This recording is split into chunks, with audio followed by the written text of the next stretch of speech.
But even take a movie like Raging Bull, right, which is a more serious sports movie that I can kind of compare to this one, right? You walked out of Raging Bull like, damn, you're like, you'll never forget that beating that he took in the end, like, like the self-destruction of Jake LaMotta. And here it was like, yeah, I was a winner. I was on drugs. I got off drugs. I lost my last fight. Now I'm grocery shopping. Roll credits.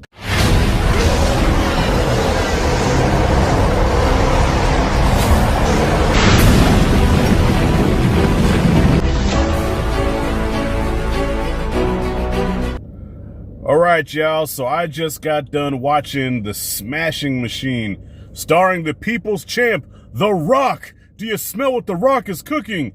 A little bit. I think that that meal needed some more seasoning, and it just needed something that it was something missing from this movie, right? So this is based on the real life story of Mark Kerr, and a lot of people may not know who Mark Kerr is unless you're a diehard UFC fan. And I knew a little bit about him at that time. I really wasn't watching UFC like that, but I knew of Mark Kerr and Mark Coleman and Hoist Gracie and Dan Severn, Ken Shamrock, Tito Ortiz, all those guys. But didn't know a whole lot about Mark Kerr, right? So watching this, I didn't know that him and Mark Coleman were actually really cool. And Mark Coleman in this movie is played by Ryan Bader. Now, there was a point in this movie where I felt like this movie should have been about Ryan Bader because he's the one that really comes out on top at the end. You know what I mean? So you got this bromance between Coleman and Kerr, right? Even though it's Kerr's story. But I feel like if you're going to have Coleman be the one come out victorious, you know what I'm saying? Spoilers. I'm going into fucking spoilers here, okay?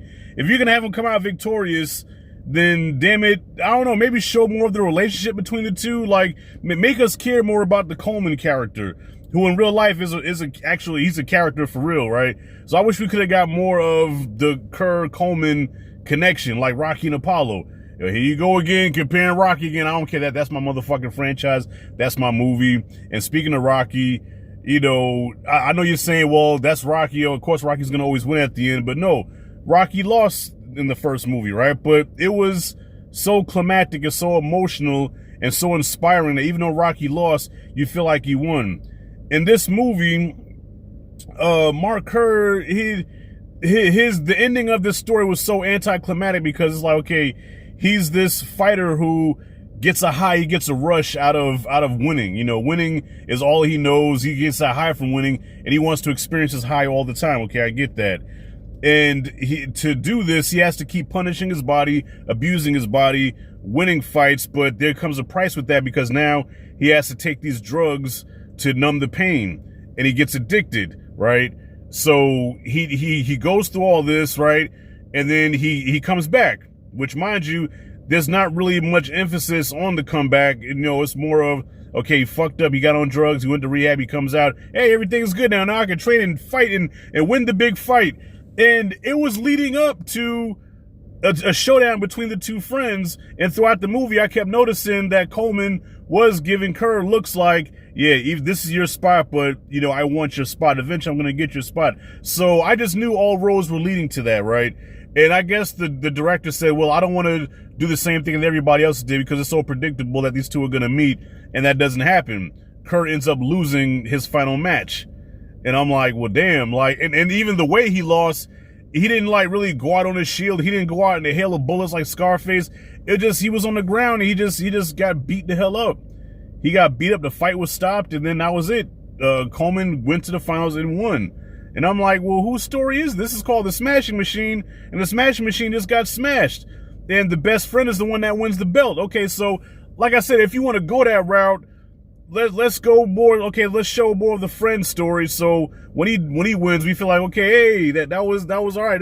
The story just felt incomplete. It just felt like, okay, that happened, and it wasn't really interesting. Now I will say The Rock's performance here, I think this is one of his best performances. I still think Pain and Gain was his best performance, but I'll put this one right up there.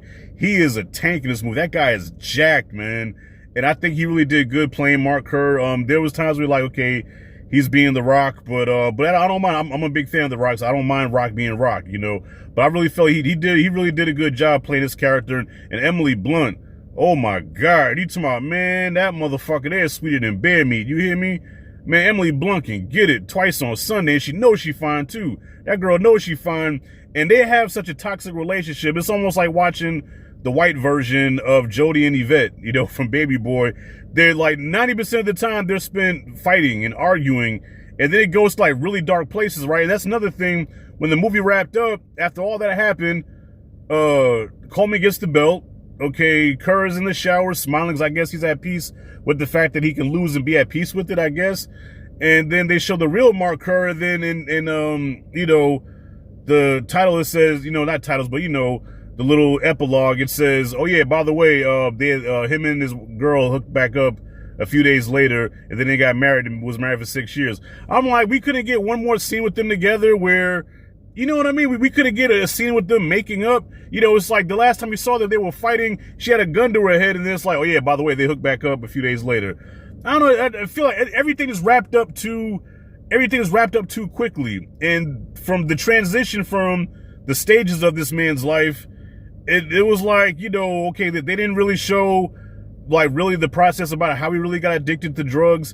They didn't show, okay, the road to the comeback. It was just like, drop him off at rehab, now he's out of rehab. You know what I mean? It just felt like the story was just incomplete and just had too many missing parts to it. You know, it just had to go from one thing to the other.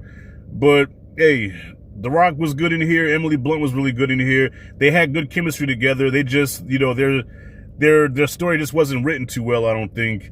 And the fighting was pretty realistic. I think this is probably the most realistic UFC fighting that I've seen in the movie, you know, and I was kind of nervous about that because I know The Rock, even though he's a big guy, he's not the most agile guy in the world anymore because he's in his 50s now, right? But yeah, the fighting and everything was on point. Ryan Bader, you know, surprisingly did a very good job. You know, I know Ryan Bader, you know, he's a UFC fighter. He really did good as Coleman. Bas Rutten is in this movie. He was really good. But yeah, man, this was like a good meal, but it's like, damn, there's something missing from this, man. Yeah, I can relate to this because I do have a background in wrestling and competing, so I can relate to this a little bit. So I'm like, okay, I think I might like this more than others. But yeah, this was undercooked. Could have been a lot better, but hey, The Rock did his thing. It's a shame that this movie's not going to make a lot of money this week, and unfortunately, it has a $50 million budget, and I think it only made like $5 million. That's unfortunate. So I want to see some more UFC stories or Pride stories. You know what I'm saying? Because it's really more about his Pride career. Yeah. So now I want to see the Quentin Rampage Jackson story. I want to see the Lyoto Machida story. I want to see the John Jones. John Jones would be a great fucking movie, yo. Yeah, do a John Jones story. Kimbo Slice, you know what I'm saying? Like, yeah, I want to see more MMA stories, you know. But unfortunately, this one here was yeah. So this movie was on its way to being a B, but now I gotta drop it down to a C just because the ending was really. The ending was a nothing burger. I walked out of here. You should walk out of the Smashing Machine feeling like, yeah, you know, either inspired or I can fuck somebody up or that shit made me feel. Then you're like, well, Rashad is no Rocky is. Listen, I understand that.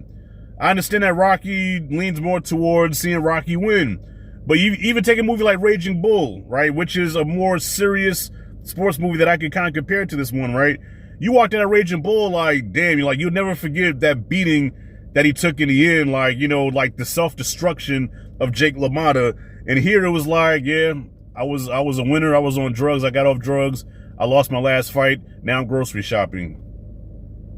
Roll credits. So, anyways, what y'all think about the Smashing Machine? Comment freely below. Let me know what y'all thought. If you like and dig this content, like and subscribe, notification bell in the corner. This is Rashad G signing out. See you in the next video.